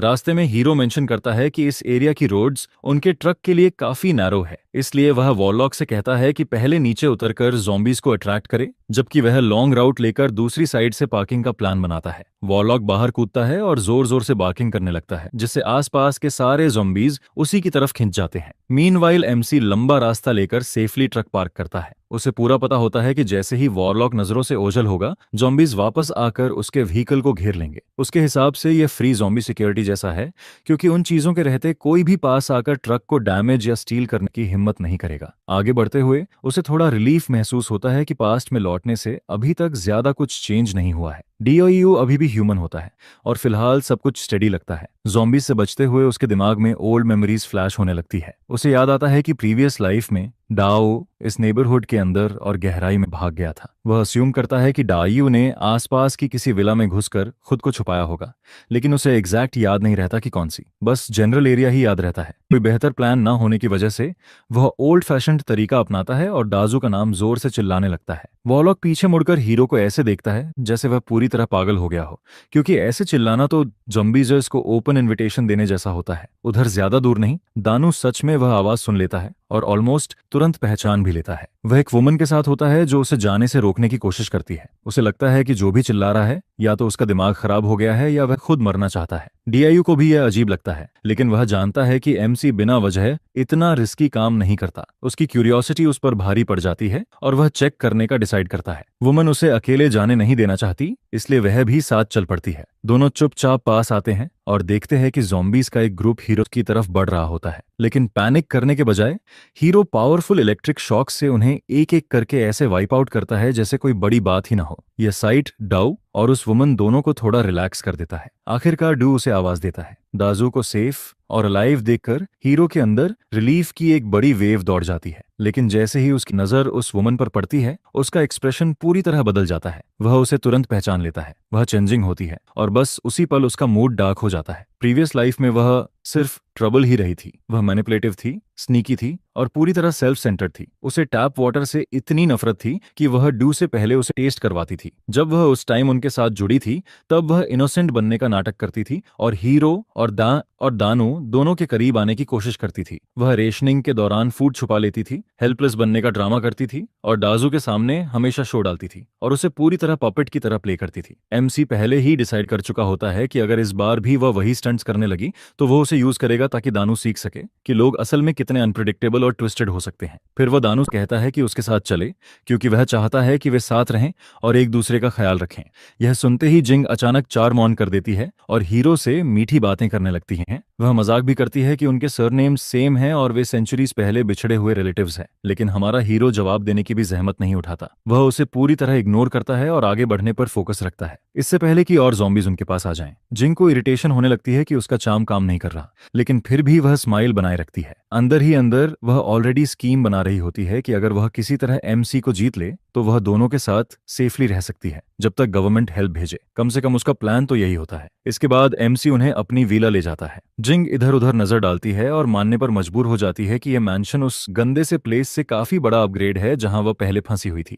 उसका दिमाग हमेशा की तरह ओवर टाइम काम करने लगता है कि अगर वह हीरो को जीत ले तो हेल्प आने तक यहां आराम से सरवाइव कर सकती है। जैसे ही वह अपने थॉट्स में कोजी होने लगती है तभी उसके और डाओ के पेट से जोर की आवाज आती है। हमारा बॉय यह सुन लेता है और सब कुछ होने के बावजूद कुछ पकाने का डिसाइड करता है। लेकिन रियल बात यह है कि वह जिंग के लिए लाइफ आसान करने वाला नहीं होता। पास में उसकी वजह से वह और दाजू काफी सफर कर चुके होते हैं और उसने कुछ भी नहीं भुलाया होता। वह वॉइड स्टोरेज से ब्रेड का एक पीस निकालता है और कैजुअली वॉरलॉक का रियर उसी से पोंछ देता है, जिससे पुअर डॉग पैनिक मोड में चला जाता है। फिर वह कुछ ब्रेड के पीसेस डू को दे देता है। डू थोड़ा वरी होकर पूछता है कि क्या एमसी के पास खुद के लिए इनफ बचा है। हीरो बस श्रग करता है और डीआईयू को अश्योर करता है कि बाद में सुपरमार्केट जाकर और सप्लाई स्टॉक कर लेंगे। वह जिंग को भी ब्रेड की एक स्लाइस ओवली पोलाइट जेस्चर के साथ देता है, जैसे वह उस पर कोई एहसान कर रहा हो। जिंग जबरदस्ती स्माइल करती है और उसे थैंक्स कहती है, लेकिन अंदर से वह एक सिंगल स्लाइस ब्रेड मिलने पर उबल रही होती है। फिर भी वह खुद को कंट्रोल करती है और उसे खा लेती है, खुद को यह याद दिलाते हुए कि दाजू को ज्यादा एनर्जी चाहिए क्योंकि वही स्कैवेंजिंग पर जाने वाला है। चबाते हुए उसे टेस्ट अजीब लगता है। वॉलॉक उसे शॉक और जजमेंट के मिक्स से देख रहा होता है और मन ही मन सोचता है कि यह लड़की पूरी तरह अनहिंज्ड है जो उसके बट वाइप्ड ब्रेड को इतने मजे से खा रही है। मीनवाइल हमारा बॉय इस पूरे सीन से थोड़ा अम्यूज्ड फील करता है, लेकिन उसे बिगर पिक्चर से डिस्ट्रैक्ट नहीं होने देता। वह जानता है कि जिंग को आसपास रखना रिस्की है और उसे जल्दी डील करना बेहतर है। वह डीआईयू से कहता है कि स्ट्रीट्स ज़ॉम्बीज से भरी पड़ी है और प्रॉपर फूड बचा नहीं है, इसलिए उन्हें जल्द से जल्द सुपरमार्केट जाना चाहिए। डायू तुरंत अग्री करता है और एक प्लान सजेस्ट करता है कि एमसी इलेक्ट्रिक बैटन के साथ आगे चलेगा और वह पीछे से उसकी कवर करेगा। लेकिन तभी उसे याद आता है कि बैटन फुल चार्ज में मैक्स 4 ज़ॉम्बीज को ही जैप कर पाता है। हीरो बताता है कि वह एरिया पहले ही चेक कर चुका है और ज़ॉम्बीज की काउंट उम्मीद से कहीं ज्यादा है, इसलिए वह दूसरा आइडिया देता है कि जिंग छोटी और तेज है, वह ज़ॉम्बीज को ल्यूर कर सकती है, जबकि वह और डो फूड लेने दौड़ेंगे और बाद में मैंशन पर रीग्रुप कर लेंगे। जिंग वहीं फ्रीज हो जाती है, उसकी आंखों में आंसू भर आते हैं और वह अपना बेस्ट हेल्पलेस एक्ट शुरू कर देती है, यह कहते हुए कि वह बहुत वीक और स्लो है और ऐसे भाग नहीं सकती। जिस पर हीरो फिर से प्लान चेंज करता है और अग्री कर लेता है कि अगर जिंग बस ड्यू के साथ जाकर फूड कलेक्ट कर ले तो वह डिस्ट्रैक्शन खुद हैंडल कर लेगा। लेकिन जिंग एक और एक्सक्यूज निकालती है कि उसने सिर्फ एक छोटी सी ब्रेड स्लाइस खाई है और उसके पास चलने की भी स्टैमिना नहीं है, दौड़ना तो दूर की बात है। इस पॉइंट पर एमसी का सब्र टूट जाता है। वह उसे सीधे कॉल आउट करता है कि वह आराम से बैठ नहीं सकती जब वह और डी टाओ खुद को डेंजर में डाल रहे हैं। जिंग अंदर ही अंदर जल रही होती है कि हीरो उसे पिटी नहीं कर रहा और एक वुमन की मदद नहीं कर रहा। वह डो की तरफ मुड़ती है, उम्मीद करती है कि वह उसका साइड लेगा, लेकिन इससे पहले कि वह कुछ बोले हीरो जोर से खांसता है और उसे बीच में ही रोक देता है। वह कहता है कि उसका थ्रोट बिल्कुल ड्राई हो चुका है क्योंकि उसने पूरे दिन पानी नहीं पिया है। फिर एग्जैजरेटेड गिल्ट दिखाते हुए कहता है कि क्लीन वाटर स्टोर न करना उसकी गलती है और उसे पता नहीं कि टैप वाटर सेफ है या नहीं। बहुत कन्वीनियंटली वह जिंग से उसे चेक करने को कहता आता है और अश्योर करता है कि अगर वह ये छोटा सा फेवर कर दे तो उसे फूड रन पर साथ नहीं जाना पड़ेगा। लेकिन जिंग बेवकूफ नहीं होती, वह साफ समझ जाती है कि वह उसे वाटर टेस्ट करने के लिए यूज कर रहा है। उसने खुद भी पानी नहीं छुआ होता क्योंकि उसे कंटामिनेशन का डर रहता है। थैंकफुली उसके बैग में क्लीन वाटर की एक छोटी बॉटल छुपी होती है जिसे वह ट्रेजर की तरह गार्ड कर रही होती है। वह बहुत थर्स्टी होती है लेकिन डाजू हमेशा पास रहता है, इसलिए वह एक एस्सेप लेने की भी हिम्मत नहीं करती। उसका किसी के साथ शेयर करने का भी कोई प्लान नहीं होता। इसके बजाय वह एमसी पर स्नैप करती है कि वह घर पर रह सकती है, लॉन्ड्री कर सकती है और जगह का ध्यान रख सकती है। वह आर्ग्यू करती है कि वह जानबूझकर उसके लिए चीजें हार्ड बना रहा है। ऊपर से वह यह भी सजेस्ट कर देती है कि वाटर टेस्ट करने के लिए वॉरलॉक को यूज किया जाए उसकी जगह। वॉरलॉक अब उसके नॉनसेंस से पूरी तरह तंग आ चुका होता है। वह उसे ऐसे घूरता है जैसे वह दुनिया का आखिरी इंसान हो जिससे वह कभी हेल्प करेगा। इस पॉइंट पर वह पानी के बारे में सोच भी नहीं रहा होता। वह बस उसके मुंह को बंद कराने के लिए उसके अंदर दांत गाड़ने के बारे में सोच रहा होता है। वॉरलॉक उस पर झपटता है और जिंग बेयरली टाइम पर अपना बैग ऊपर कर पाती है अटैक ब्लॉक करने के लिए। फिर भी वॉरलॉक बैग को फाड़ देता है और उसके अंदर का सारा सामान जमीन पर बिखर जाता है। हीरो की नजर स्नैक्स के पाइल पर जाती है, फिर जिंग पर, जो ऑलमोस्ट बाइट होने से ज्यादा अपने गिरे स्टैश को देखकर डिस्ट्रेस्ड लगती है। हीरो को पूरा यकीन हो जाता है कि उसका किसी के साथ शेयर करने का कोई इरादा नहीं था और वह शायद बस उसी पल का इंतजार कर रही थी जब वे उसे अकेला छोड़ दें ताकि वह आराम से खा सके। इसलिए वह ऐसे इंसान पर सिंपैथी वेस्ट करने वाला नहीं होता। वह जूस की एक बोतल उठाता है, उसमें स्ट्रॉ डालता है और ऐसे पीने लगता है जैसे वह उसी का हो। वह दाजू को भी ऑफर करता है। दाजू चुपचाप गुस्से में भरा होता है। वह सिर्फ स्नैक्स की वजह से अपसेट नहीं होता। उसी सुबह उसने लिटरली अपनी जान रिस्क में डालकर उसे बचाया था और अब वही लड़की फूड छुपाकर बैठी थी और उसके पूछने पर प्रिटेंड कर रही थी कि उसके पास कुछ नहीं है। वह चिप्स का पैकेट खोलता है और खाते हुए मन ही मन डिसाइड करता है कि अगर वह शेयर नहीं करती तो वह भी नहीं करेगा। जिंग डेस्परेट होकर अपने स्नैक्स वापस छीनने की कोशिश करती है, लेकिन हीरो की टांग बीच में आने से वह लड़खड़ा जाती है और जोर से जमीन पर गिर जाती है। उसकी आंखों में आंसू आ जाते हैं और वह कंप्लेन करने लगती है कि सब मिलकर एक गरीब हेल्पलेस लड़की पर चढ़ रहे हैं। एमसी उसे बस फ्लैट नजरों से देखता है। उसके दिमाग में वह सोचता है कि यह स्पीच उसे ज़ॉम्बीज को देनी चाहिए क्योंकि उन्हें दे देने इससे कोई फर्क नहीं पड़ता कि सामने लड़की है या लड़का, उसे भी नहीं पड़ता। लेकिन डीप डाउन वह जानता है कि यह छोटा सा ड्रामा डो को उसकी असली सच्चाई दिखाने के लिए काफी नहीं है। इसलिए उसके पास एक बेहतर प्लान होता है, उसके ट्रू कलर्स रिवील करने का। वह काम और रीजनेबल बनने का एक्ट करता है और जिंग से कहता है कि वह रोए नहीं। वह समझाता है कि उन्हें फोकस रखना है और एनर्जी बचानी है ताकि और फूड ढूंढ सकें। वह यह भी ऑफर करता है कि बाद में उसके लिए कुछ ले आएगा क्योंकि उसका स्टैश तो वे खत्म कर चुके हैं। वह यह भी कहता है कि अब उसे उनके साथ जाने की जरूरत नहीं है। जिंग समझ जाती है कि उसके पास आर्ग्यू करने की कोई पोजीशन नहीं बची है, इसलिए वह बात छोड़ देती है। वह एक्टिंग का एक नया राउंड शुरू करती है और कहती है कि वह बस डर गई थी क्योंकि पहले स्टार्विंग के दौरान उसने बहुत कुछ झेला था। फिर अपॉलॉजी आती है, मीठी, ड्रामेटिक और इतनी फेक कि हीरो की आंखें घूम जाती हैं। हीरो एक सेकंड के लिए भी फूल्ड नहीं होता और उसे पूरी तरह सी थ्रू कर लेता है। फिर वह डाओ से कहता है कि वे जल्द ही सुपरमार्केट जाएंगे, उसे बस पहले कुछ चीजें प्रेप करनी होती है और वह जिंग को डाओ के साथ अकेला छोड़ देता है। इसके बाद वह क्वाइटली वॉलॉक से कहता है कि कुछ ज़ॉम्बीज को घर की तरफ लूर करे।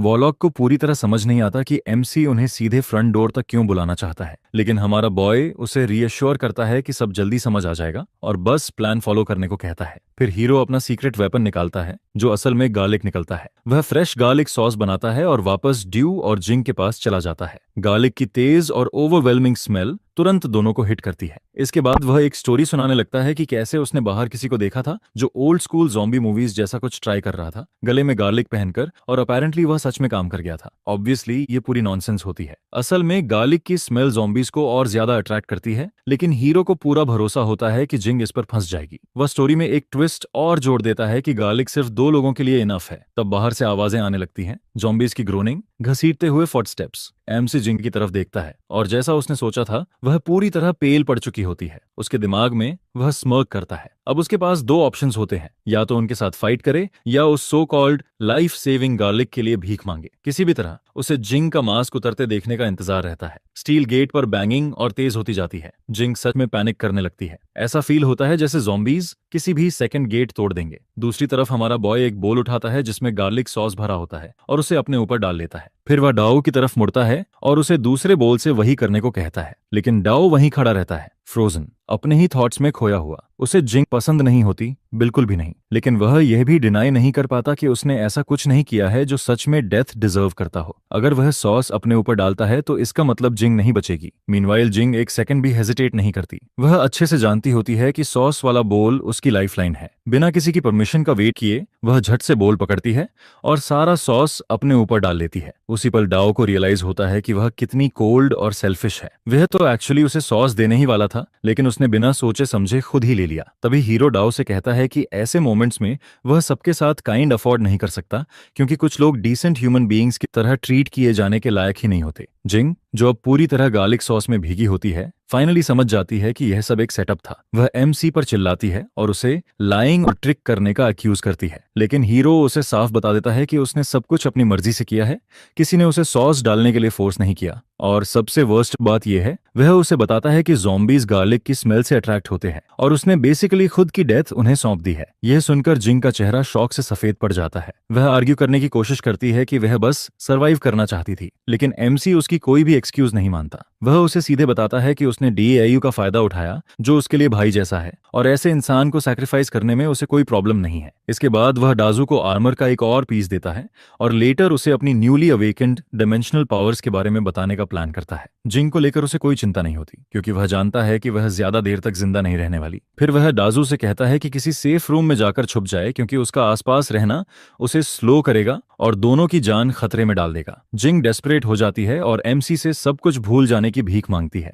वह प्रॉमिस करती है कि अगर वह उसे जिंदा छोड़ दे तो बाद में वह उसके लिए कुछ भी करने को रेडी है, लेकिन हीरो साफ शब्दों में कह देता है कि उसे उससे सिर्फ उसका हेड चाहिए और वह तभी फ्री होगी जब वह मर चुकी होगी। जिंग का गुस्सा फूट पड़ता है। वह अक्यूज करती है कि हीरो शुरू से ही उसके खिलाफ था, जबकि उसने अभी तक उसका कुछ बिगाड़ा भी नहीं था। लेकिन अब बहुत देर हो चुकी होती है। ज़ॉम्बीज अचानक आ जाते हैं, जिंग को पकड़ लेते हैं और उसे चारों तरफ से घेर लेते हैं। वह चीख भी नहीं पाती और वे उस पर टूट पड़ते हैं। थोड़ी देर बाद एमसी इलेक्ट्रिक बैटन से ज़ॉम्बीज को खत्म कर देता है। डीआईयू बाहर आता है और जिंग को जमीन पर पड़ा देखता है। वह वरीड और कंसर्न्ड दिखता है, लेकिन हीरो उसे झकझोर कर रियलिटी में लाता है और कहता है कि अभी उसके बारे में सोचने का टाइम नहीं है। अगर बॉडीज जल्दी क्लियर नहीं की तो वे वहां रह भी नहीं पाएंगे। करीब आधे घंटे तक डेड बॉडीज घसीटने के बाद एमसी आसपास देखता है और गहरी सांस लेता है। उसके दिमाग में आता है कि काश कोई मेड होती जो सारा खून और मेस साफ कर देती। उसके थॉट्स मयू की तरफ चले जाते हैं कि वह सिर्फ लुक्स में ही नहीं बल्कि कितनी नीट और टाइडी भी थी। वह सोचने लगता है कि पता नहीं वह अब कहाँ होगी और जिंदा भी है या नहीं।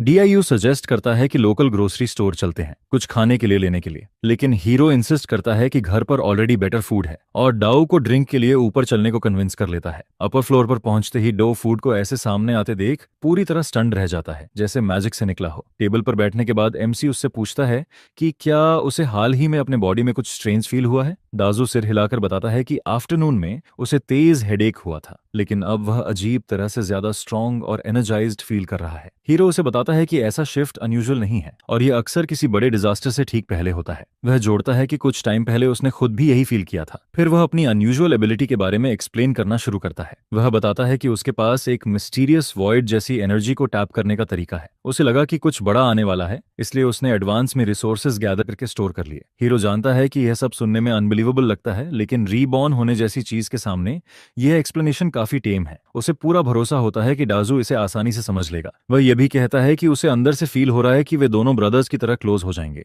और वह डाजू से कहता है कि ज्यादा ओवरथिंक न करे और बस खाना एंजॉय करे। लेकिन डाजू हेजिटेट करता है, क्योंकि उसे लगता है कि दो लोगों के लिए यह फूड बहुत ज्यादा है और शायद उन्हें अभी सिर्फ थोड़ा सा ही खाना चाहिए। एमसी उसे वरी न करने को कहता है, क्योंकि जो भी वे खत्म नहीं कर पाएंगे वॉलॉक खा लेगा। वॉलॉक, जो चुपचाप सब ऑब्जर्व कर रहा होता है, यह सुनकर कोई ऑब्जेक्शन नहीं करता। पहले जब वह अकेला भटकता था और भूखा रहता था, तब फूड मिलना प्योर लक पर डिपेंड करता था। अब भले ही उसे फ्लोर साफ करना पसंद न हो, फिर भी वह अंदर ही अंदर हीरो के लिए थैंकफुल फील करता है। एमसी लगभग 40 करोड़ क्रिस्टल्स अब्सॉर्ब कर चुका होता है और उसी के साथ वह फाइनली वॉइड स्वॉर्ड फॉर्म कर पाता है। हालांकि वह उसे सिर्फ कुछ सेकंड्स तक ही मेंटेन कर सकता है। सुनने में यह कम लग सकता है, लेकिन उसकी पास्ट लाइफ से कंपेयर किया जाए, जहां उसने ये रैंक 7 पर जाकर समझा था, यह एक मैसिव लीप फॉरवर्ड है। उस टाइम पर वॉइड पैसेज भी उसने रैंक 9 पर जाकर अनलॉक किया था, लेकिन इस बार उसे हाई होप्स है।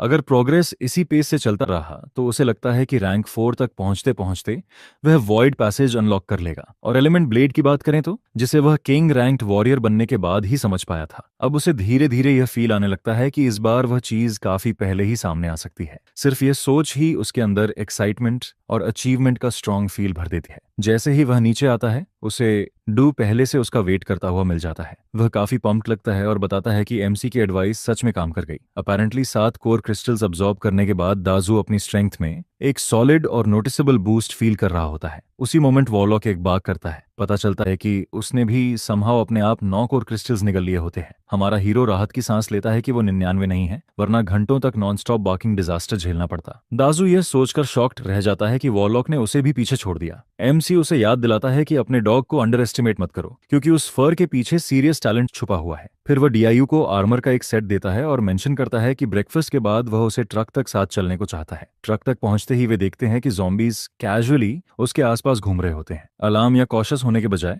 हमारा बॉय ग्रिन करता है, क्योंकि फ्री सिक्योरिटी ऐसी चीज नहीं है जिसकी वह कंप्लेंट करेगा। दाजू सोचता है कि सबको मार देना ज्यादा स्मार्ट रहेगा, लेकिन हीरो का प्लान होता है कि वॉरलॉक उन्हें डिस्ट्रैक्ट करे और दूर ले जाए। जैसे ही वॉरलॉक ये काम शुरू करता है, डीआईयू खुद को थोड़ा यूजलेस फील करता है। वह बड़बड़ाता है कि यहाँ तो एक डॉग भी उससे ज्यादा हेल्पफुल लग रहा है। एमसी उसे कहता है कि खुद को डॉग से कंपेयर मत करो, क्योंकि कुछ चीजें ऐसी होती हैं जो डॉग कर सकता है और इंसान नहीं। दाजू उसे ऐसे देखता है जैसे उसने कोई एंशिएंट जिबरिश बोल दिया हो, जिस पर हीरो आगे एक्सप्लेन करता है कि वॉरलॉक गंदगी खा सकता है और वे नहीं। वॉरलॉक ये बात दूर से सुन लेता है और उसे पर्सनल अटैक जैसा लगता है। वह गंदगी नहीं खाता और इस तरह बदनाम होना उसे बिल्कुल पसंद नहीं आता। उस ऑकवर्ड कॉमेडी मोमेंट के बाद हीरो ट्रक में बैठता है और रास्ता साफ करने के लिए ज़ॉम्बीज को एक एक करके रैम करना शुरू कर देता है। लेकिन तभी उसे कुछ ऑफ सा फील होता है। उसे याद आता है कि वेयरहाउस में स्टाफ मेंबर्स होने चाहिए थे और सब डेड नहीं हो सकते। इतने शोर के बीच किसी न किसी को अब तक आवाज लगानी चाहिए थी। यह हैवी साइलेंस उसे अनईजी कर देती है। वह ट्रक रोकता है और सोचता है कि शायद नीचे बेसमेंट हो और कुछ लोग वहीं छुपे हुए हो जिन्हें ऊपर का केओस सुनाई नहीं दे रहा। डीआईयू उसके साथ रहता है और दोनों स्टेयरवेल की तरफ बढ़ते हैं। नीचे जाने से ठीक पहले उन्हें जमीन पर एक स्केलेटन नजर आता है।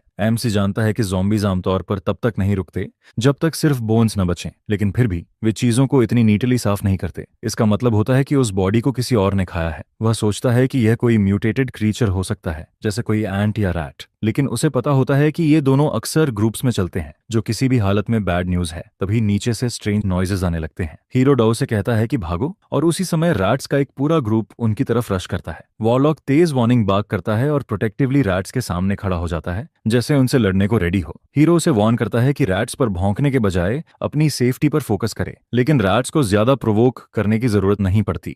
वे आंखें गड़ाकर चार्ज कर देते हैं। उनमें से एक रैट सीधा हीरो पर झपटता है और उसे जमीन पर गिरा देता है। डीआईयू घबराकर उसका नाम चिल्लाता है, लेकिन चेक करने का टाइम नहीं होता, क्योंकि और भी गंदे क्रीचर्स तेजी से स्वॉर्म करने लगते हैं। एमसी खुद को संभालता है और डीआईयू से कहता है कि हेजिटेट करना बंद करे और अटैक शुरू करे। दोनों अपने इलेक्ट्रिक बैटन्स निकालते हैं और फुल फोर्स से रैट्स को लेफ्ट राइट जैब करने लगते हैं। हर जोल्ट एक रैट को गिरा देता है, लेकिन तभी हीरो की नजर एक अलग रैट पर पड़ती है। वह क्लियरली म्यूटेंट होता है। एमसी तुरंत समझ जाता है कि इसका क्या मतलब है। इस केओटिक वर्ल्ड में चाहे इंसान हो, जंबी हो या वाइल्ड क्रिएचर, जितना ज्यादा फाइट करता है उतना स्ट्रांग होता जाता है। लेकिन म्यूटेंट्स अलग होते हैं। ये रेयर होते हैं और शॉर्ट टाइम में टेरिफाइंग स्ट्रेंथ पाने के लिए अपनी लाइफ फोर्स जला देते हैं। इस वजह से उनकी लाइफ स्पैन कम हो जाती है, लेकिन जब तक वे जिंदा रहते हैं वे एब्सोल्यूट मॉन्स्टर्स होते हैं। और बदकिस्मती से एमसी का सामना अभी उसी से हो जाता है। वह हल्की सी गाली बुदबुदाता है। रैट किंग मौका देखकर डाउ पर चार्ज करता है और अपने शार्प टीथ से उसके आर्मर में काटता है। डाउ प्रेशर फील करता है और समझ जाता है कि अगर एक और बाइट पड़ा तो आर्मर नहीं टिकेगा। हीरो उसे अलर्ट रहने को कहता है। वह साफ सेंस कर लेता है कि यह कोई नॉर्मल थ्रेट नहीं है। रैट किंग का प्रेशर बता रहा होता है कि वह कम से कम रैंक 3 या शायद रैंक 4 का है। एमसी जानता है कि उसे जल्दी खत्म करना पॉसिबल नहीं है, इसलिए रेकलेस चार्ज करने के बजाय वह कैलकुलेटेड अप्रोच लेता है। वह वॉइड स्टोरेज से मीट के कुछ चंक्स निकालता है और छोटे रैट्स को ल्योर करने के लिए दूर फेंक देता है। यह रिस्की मूव होता है, लेकिन वह इसी पर भरोसा करता है। डीप डाउन उसे पता होता है कि अगर वह कल ही रैंक 2 तक लेवल अप नहीं हुआ होता तो अब तक सब डेड मीट बन चुके होते। मीनवाइल रैट किंग कॉन्फिडेंस से भरा होता है। उसे एक सेकंड के लिए भी नहीं लगता कि इलेक्ट्रिक बैटॉन उसे कोई रियल डैमेज कर पाएगा। उसके दिमाग में प्लान क्लियर होता है, पहले डीआईयू को बाइट करेगा, फिर हीरो को। लेकिन एमसी का भरोसा बैटन पर होता ही नहीं। उसकी उम्मीद वॉइड स्वॉर्ड पर टिकी होती है। जैसे ही वह उसे बाहर निकालता है, किनिशिगा रैट किंग रुक जाता है और उसका कॉन्फिडेंस हिलने लगता है। हीरो उसे संभलने का मौका नहीं देता। वह आगे चार्ज करता है और कहता है कि डे ड्रीमिंग बंद करे और एस्केप के बारे में भूल जाए। एक क्लीन स्ट्राइक में वह बीस्ट को गिरा देता है और रैट किंग का कोर क्रिस्टल अपने लिए ले लेता है। इसके बाद वह उसके फ्रंट फैंग्स को ध्यान से देखता है और दाजू को बताता है कि ये काफी डिसेंट है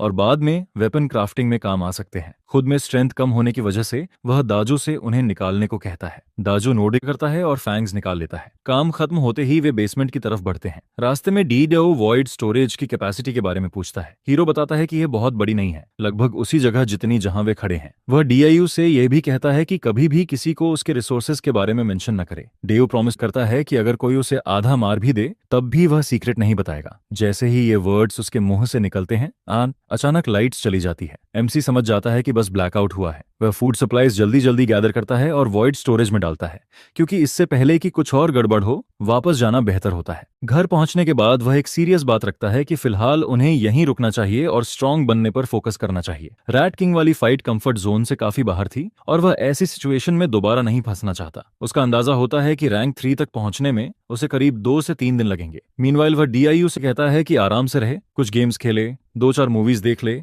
या टाइम पास करने के लिए कुछ भी कर ले। लेकिन फर्स्ट थिंग फर्स्ट वह डिसाइड करता है कि अब खाने का टाइम है। 3 दिन पलक झपकते ही निकल जाते हैं। प्लेट्स और बोल्स ऐसे स्टैक होने लगते हैं जैसे टावर बन गया हो। हमारा बॉय इस बढ़ते मेस को देखता है, फिर वॉलॉक की तरफ देखता है और सोचता है कि काश वॉलॉक सच में बर्तन धो सकता। वॉलॉक उसे ब्लैंक स्टेयर देता है और मन ही मन कहता है कि इतना जर्क बनना बंद करे। हीरो लगातार 3 दिन तक क्रिस्टल्स अब्सॉर्ब करता रहता है और अब वह पूरी तरह ड्रेन्ड फील करता है। फिर भी वह वॉलॉक से चेक करता है कि क्या वह रैंक 2 तक पहुंच गया है। वॉलॉक सिर हिला देता है, जिस पर एमसी ट्रेनिंग वाली एक सेइंग याद दिलाता है कि इंसान सिर्फ ट्रेनिंग से ही स्ट्रांग बनता है। फिर वह वॉलॉक से कहता है कि बाहर जाए, कुछ ज़ॉम्बीज ढूंढे और उन पर अपनी लाइटनिंग स्किल यूज करे। वॉलॉक क्लियरली ऐसा नहीं करना चाहता। वह हेजिटेट करता है, लेकिन फिर भी खुद को घसीटते हुए बाहर निकल जाता है। जैसे ही वह जाने वाला होता है, हमारा बॉय अचानक उसे वापस बुलाता है। वॉलॉक थोड़ा पर्कअप हो जाता है, यह सोचकर कि शायद हीरो को उसकी चिंता है और वह उसे केयरफुल रहने को बोलेगा। लेकिन एमसी उसे गार्बेज का एक बैग पकड़ाता है और कहता है कि जाते हुए इसे बाहर फेंक दे। वॉलॉक वहीं फ्रीज हो जाता है और समझ जाता है कि उसका मास्टर सच में एक जर्क है, जो उसे प्रॉपर डॉग की तरह भी ट्रीट नहीं करता। वॉलॉक जब धीरे धीरे दूर जाता है, हीरो उसे देखते हुए सोचता है कि वह अभी मैच्योर नहीं हुआ है। उसके हिसाब से एक रियल डॉग को क्लीनिंग आनी चाहिए, चोर्स करने चाहिए और इनिशिएटिव लेना चाहिए। लेकिन वॉलॉक तब तक हिलता भी नहीं जब तक उसे ऑर्डर न मिले। मीनवाइल डॉग ये सब देख रहा होता है और उसे उस बेचारे डॉग के लिए थोड़ा बुरा लगने लगता है। इसके बाद हीरो के थॉट्स मयू की तरफ चले जाते हैं। वह उसे मिस करता है, सिर्फ इमोशनली नहीं बल्कि इसलिए भी क्योंकि वह रोजमर्रा की छोटी छोटी चीजें संभाल लेती थी, जो अब उसे खुद करनी पड़ती है। तभी उसे याद आता है कि मायू एक 5 स्टार होटल के स्टाफ डॉर्मेट्री के पास ही रहती है। वह डिसाइड करता है कि रैंक 3 पहुंचने के बाद वह उसे ढूंढने जाएगा। लक उसके साथ होता है और ज्यादा टाइम नहीं लगता। उसी रात वो ब्रेक थ्रू करके रैंक 3 तक पहुंच जाता है। जो चीज उसकी प्रीवियस लाइफ में पूरा 1 महीना ले गई थी, वह अब सिर्फ कुछ दिनों में हो जाती है। उसकी वॉइड सोर्ड की ड्यूरेशन भी बढ़ जाती है।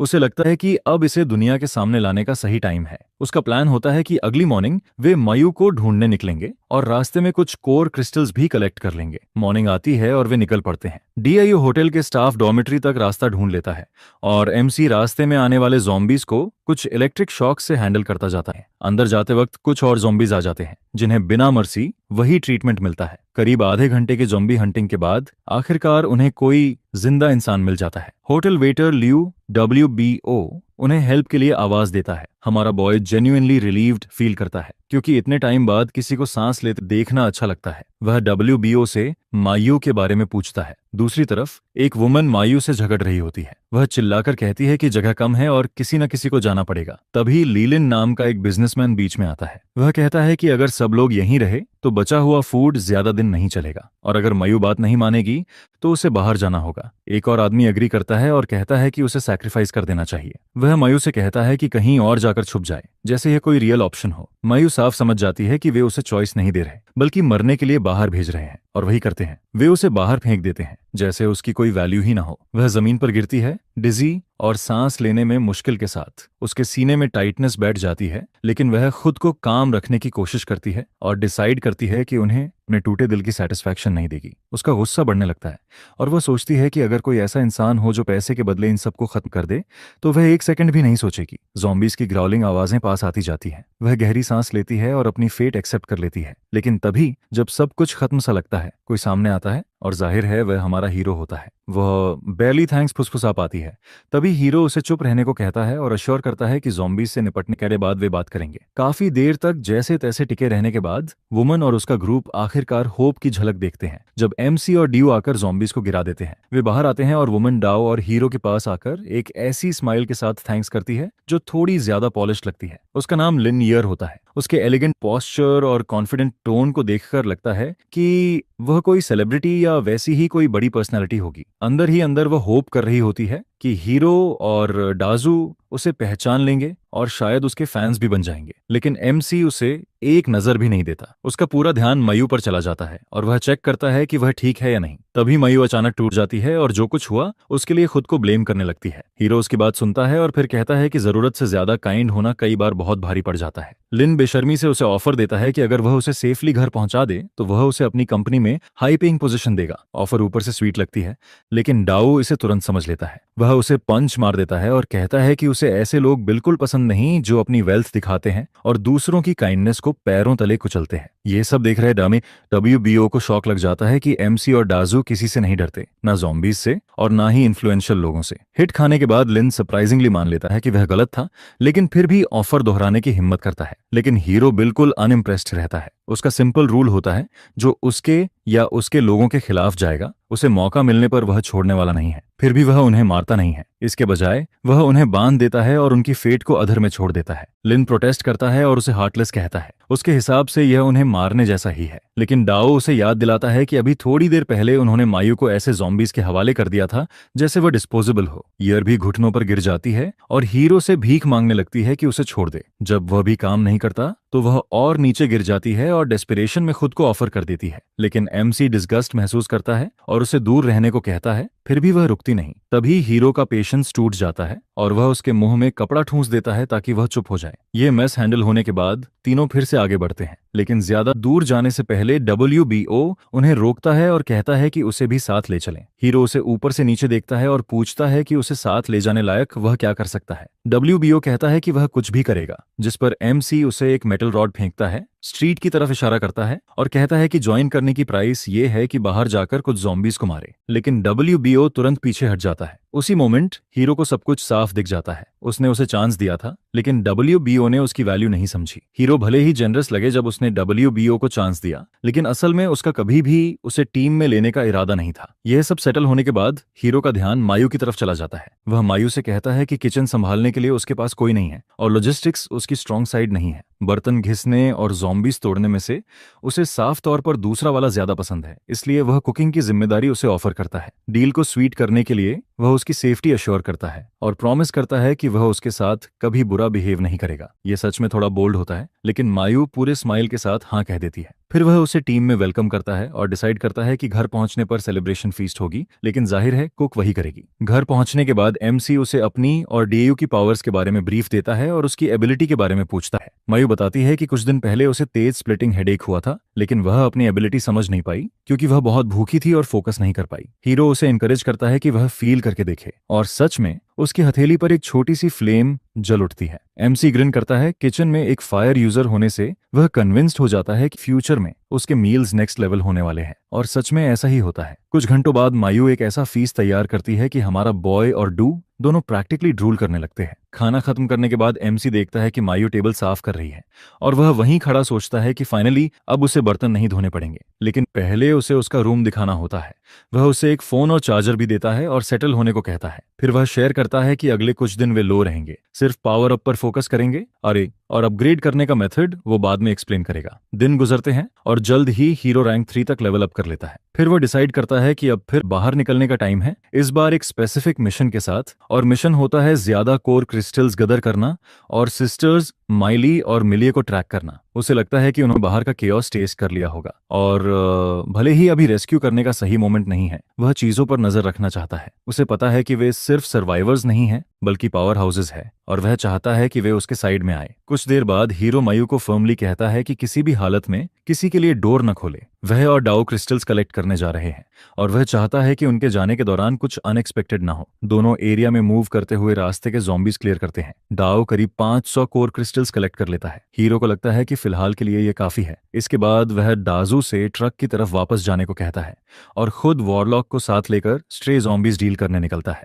ज्यादा देर नहीं लगती और एमसी खुद को उस अपार्टमेंट बिल्डिंग के सामने पाता है जहां सिस्टर्स रहती हैं। वह ऊपर एक नजर डालता है और फिर वॉरलॉक से कहता है कि चेक करे क्या सिस्टर्स अंदर है, लेकिन वॉरलॉक के अलग ही प्लान्स होते हैं। इंस्ट्रक्शंस फॉलो करने के बजाय वह ग्रास की तरफ दौड़ पड़ता है और हीरो को इग्नोर करके एक बेचारी कैट के पीछे लग जाता है। हीरो कैट को देखता है और उसे इंस्टेंटली बुरा लगने लगता है। वह जल्दी से वॉरलॉक को रोकता है, इससे पहले की बात बिगड़ जाए। वॉरलॉक को डांटते हुए तभी उसके दिमाग में एक आवाज गूंजती है जो उसकी अपनी नहीं होती। उसे जल्दी समझ आ जाता है कि कैट टेलीपैथी के जरिए उससे बात कर रही है। ये सुनना ही उसके लिए काफी होता है ये डिसाइड करने के लिए कि वह इस कैट को घर जरूर ले जाएगा। वह कैट को वॉरलॉक से अलग करता है और डॉग को रफ होने के लिए डांटता रहता है। उस अजीब मेंटल कनेक्शन के जरिए कैट उसे बताती है कि उसने वॉरलॉक को प्रोवोक नहीं किया था, बल्कि डॉग ने बिना वजह उसे काट लिया। हीरो पूरी तरह अग्री करता है कि वॉरलॉक सच में बैड डॉग है। तभी कैट हवा सूंघती है और ड्राइड फिश के बारे में कुछ बोलती है। हीरो सोचता है कि कैट को यह कैसे पता चला, लेकिन फिर श्रग कर देता है। उसे फर्क नहीं पड़ता क्योंकि वह वैसे भी उसे पेट बनाने वाला है और थोड़ा सा खिलाने से कोई नुकसान नहीं है। जैसे ही वह फूड ऑफर करने वाला होता है तभी ऊपर से एक आवाज आती है। बालकनी से एक लड़की चिल्लाती है कि उसकी कैट को छोड़ दे। हीरो ऊपर देखता है और रियलाइज करता है कि वह मिली है। कैट का नाम राइस होता है। यह सुनकर वह थोड़ा सरप्राइज्ड हो जाता है। उसकी पास्ट लाइफ में उसने कभी इस कैट के बारे में कुछ नहीं सुना था और सिस्टर्स ने भी कभी मेंशन नहीं किया था, लेकिन मिली को इससे कोई मतलब नहीं होता। उसे बस अपनी कैट वापस चाहिए होती है और वह पोलाइट भी नहीं होती। हीरो वहीं खड़ा रहता है। तभी मिली ऑनर नीचे आती है और राइस को उसकी आर्म से झट से खींच लेती है। हीरो आसानी से गैस कर लेता है कि मेलिंग इस वक्त घर पर नहीं होगी, क्योंकि अगर होती तो वह अपनी छोटी बहन को ऐसे अकेले बाहर नहीं आने देती। मिली उसे क्विक गुड बाय देती है और अंदर जाने लगती है, लेकिन राइस के अलग ही प्लान्स होते हैं। वह उसकी आर्म से फिसल जाता है और फिर से एमसी के ऊपर कूद पड़ता है, क्योंकि उसे अभी भी उस ड्राइड फिश की स्मेल आ रही होती है। वह हीरो से चिपक जाता है और तब तक जाने को तैयार नहीं होता जब तक उसे उसका फेवरेट स्नैक न मिल जाए। हीरो ये सब देखता है और उसी मोमेंट उसके दिमाग में एक थॉट आता है कि शायद ये मिली को अपने ग्रुप में लाने का अच्छा मौका है। वह सजेस्ट करता है कि राइस को पास के सुपरमार्केट ले चलते हैं जहां ड्राइड फिश मिलती है। वह मिली को प्रपोज करता है कि वे दोनों मिलकर रिसोर्सेज ढूंढे। राइस मिली को ड्रामेटिक लुक्स और जेस्चर्स देता है ताकि वह हीरो पर भरोसा करे, लेकिन मिली हेजिटेट करती है क्योंकि वह अभी गार्ड डाउन करने के लिए रेडी नहीं होती। तभी राइस एक स्टंट करता है और पूरी तरह उसका साइड छोड़कर एएमसी के साथ खड़ा हो जाता है। वह मिली से कहता है कि वह घर पर ही रहे और वह हीरो के साथ जाकर खाना लाएगा। यह एक्ट सीधे निशाने पर लगता है। मिली आखिरकार मान जाती है और साथ आने के लिए अग्री कर लेती है, लेकिन ज्वाइन करने से पहले वह जल्दी से अंदर जाकर कुछ लेने जाती है। थोड़ी देर बाद वह पूरी तरह हाउस होल्ड आइटम्स से लैस होकर बाहर आती है, जैसे वह सप्लाई रन नहीं बल्कि बैटल पर जा रही हो। हीरो उसे ड्यू और वॉरलॉक से इंट्रोड्यूस करता है। वॉरलॉक की लाइटनिंग बेस्ड एबिलिटी सुनकर मिली की क्यूरियोसिटी बढ़ जाती है। अभी तक उसे लगता था कि उसकी कैट ही स्पेशल पावर्स वाली यूनिक है। इसके बाद एमसी खुद को प्रॉपर्ली इंट्रोड्यूस करता है और अपनी एबिलिटी का मेंशन करता है, फिर सवाल मिली की तरफ घुमा देता है। मिली पहले राइस की एबिलिटीज एक्सप्लेन करती है, फिर बताती है कि उसकी ओन एबिलिटी एक प्रीस्ट जैसी है जो सपोर्ट, हीलिंग और दूसरों को स्ट्रॉन्ग करने का काम करती है। बीच कॉन्वर्सेशन में ही राइस सडनली टेंस हो जाती है और वॉर्न करती है कि ज़ॉम्बीज तेजी से उनकी तरफ आ रहे हैं। हीरो और डाजू तुरंत पोजीशन ले लेते हैं, फाइट के लिए रेडी। मिली भी आगे बढ़ती है और अपनी एबिलिटी से उनकी स्ट्रेंथ बूस्ट करती है। हीरो इंस्टेंटली डिफरेंस फील करता है। भले ही वह हाई रैंक्ड न हो, लेकिन इफेक्ट इंप्रेसिव होता है। फिर भी वह मिली को पीछे हटने को कहता है क्योंकि उसे उसकी सेफ्टी की चिंता होती है, लेकिन मिली शेल्टर्ड नहीं रहना चाहती। वह फाइट करना चाहती है। उसे पता है कि सूनर और लेटर उसे रियल कॉम्बैट फेस करना पड़ेगा और वह बाद में अनप्रिपेयर्ड रहने से अच्छा अभी सीख लेना चाहती है। एमसी मिलिए को पूरी तरह समझ लेता है। बाहर से वह डेलिकेट लगती है, लेकिन अंदर से उसके पास एक क्वाइट स्ट्रेंथ होती है, कुछ सॉलिड जिसने उसे अब तक टिकाए रखा है। प्रॉब्लम सिर्फ उसका वेपन होता है, जो एक सिंपल रोलिंग पिन होता है, और एमसी को लगता है कि अब यह काफी नहीं है।